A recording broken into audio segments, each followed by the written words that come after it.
Hey everyone, welcome to today's video. We have Ghost Recon Breakpoint on the chopping block. So what are we looking at today? Well, I guess we're back on the topic of AI. So I made my AI video and I did not think it was really going to make a huge impact. So I appreciate everybody that has watched that video, that's been commenting, and it's just basically started a whole new conversation regarding Ghost Recon Breakpoint. And I thought, based on that, your comments and some of the questions that you had required that we just discuss a few of the aspects briefly. I don't necessarily want to go too much into AI design because I have limited knowledge of AI design myself. I've messed around with some of them. It's been fun, frustrating nonetheless, but it's been educational, if anything. But in this video, we're going to be looking at the AI team's ability to be able to take out enemy NPCs through walls or barriers, or even places where their field of view is hindered by certain objects. Why did the developers leave this kind of system the way that it was and didn't polish it or make it to be some other system that mimics other games that you had AI teammates that seem to be more intelligible? You see, these are very good questions. In fact, I was also shocked myself one time where they basically would just take out people depending on where it is that they are.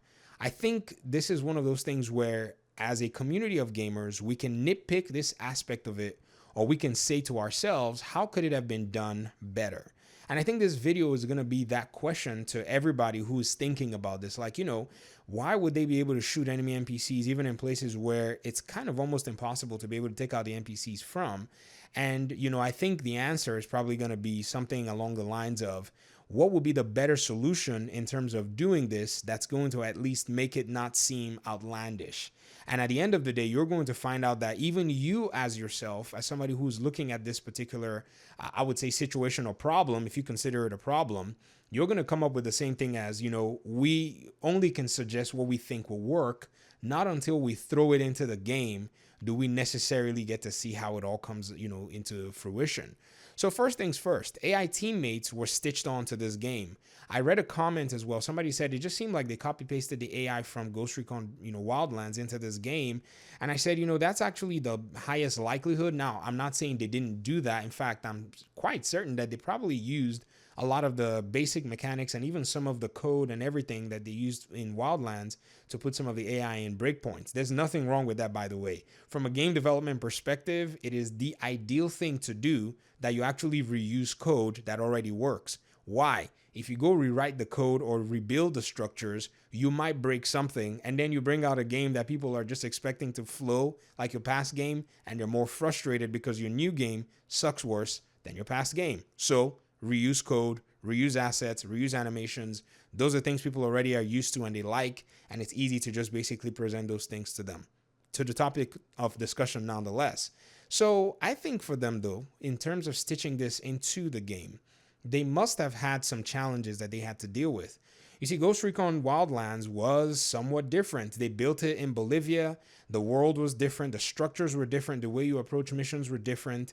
And it was, in my opinion anyways, the entire game was tested using the AI mechanics. In terms of Breakpoint, they built the game and then they had to build the AI and then eventually incorporate them into the entirety of the game. Now, I don't think the world of Wildlands and Breakpoint are too different. I mean, they are very different, honestly. I think Wildlands, people would agree, that world was actually quite unique and quite fun to be around. Breakpoint, Aurora is kind of like this weird world. I wish they could have just used a somewhat realistic location, and that would have really helped a lot. We could have contextualized the game even better. So I think in that sense, they had to kind of make some compromises, because what you see with this AI mechanic in terms of their being able to shoot through walls is the fact that, they had to go ahead and say, if the AI finds they have a line of sight to the enemy, then we're just going to have them execute the shot regardless. Now, that doesn't mean every given time the AI has a line of sight to an enemy. Sometimes enemies move into areas where your AI is still trying to resync some shots. And that's something also that they had to account for in terms of AI and enemy patrols. You see, one thing that's also really cool and interesting too about AI is when you design AI, you are designing multiple scenarios, multiple parameters. It's crazy. I wish you would watch this documentary that I'm going to show you on the Games Developer Conference. This is where the developers for Tom Clancy's The Division are actually showcasing some of the things that they did with their AI.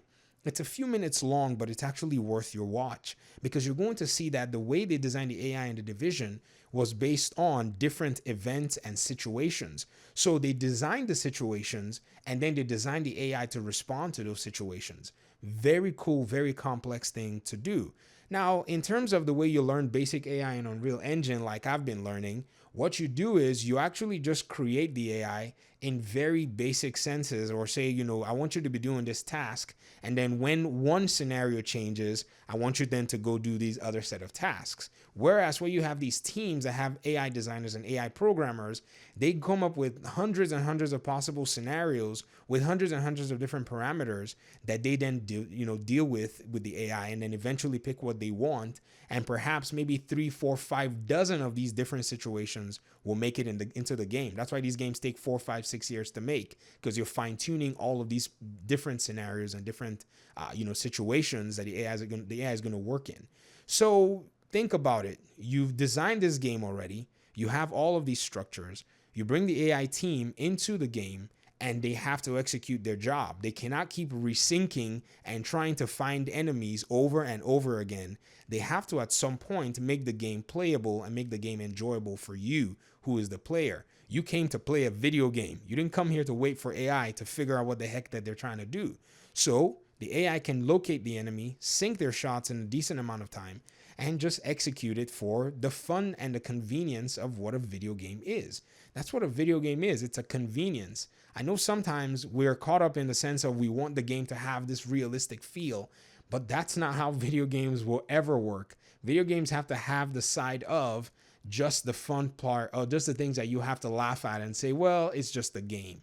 And so them being able to shoot through walls, you can take it or you can leave it, which is also why the nice option of removing the AI teammates are also there, or changing the number of AI teammates that you go with so that you don't have to deal with ridiculous shots. Because to be honest, the fact that they can shoot through walls, I secretly like it. Anyways, I would love to hear your thoughts in the comment section. If we have to continue this conversation, I would love to do that. I just don't want this video to stretch too much. I'm trying my best to iterate probably years and years of, different philosophies of design into a small short video.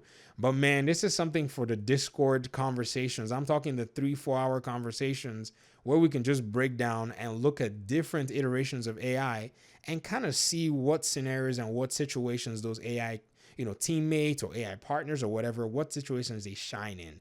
But for what we have in Ghost Recon Breakpoints, this is why I rated it as good and I gave it a B+, because to give it an excellent, rating will be that the AI is actually designated to do specific things and executes it very well. In some cases, we're looking at things like Naughty Dog. Say, when you're playing the Uncharted games or when you're playing The Last of Us, those kinds of AI setups are actually designated for all the parameters in the world and those scenarios and situations, and they do a very clean job. They were shipped with the game. In terms of Breakpoint, AI was stitched into the game, so you will have to kind of look aside and say, I can just ignore these things. Again, I run too long. I appreciate you guys. Peace out.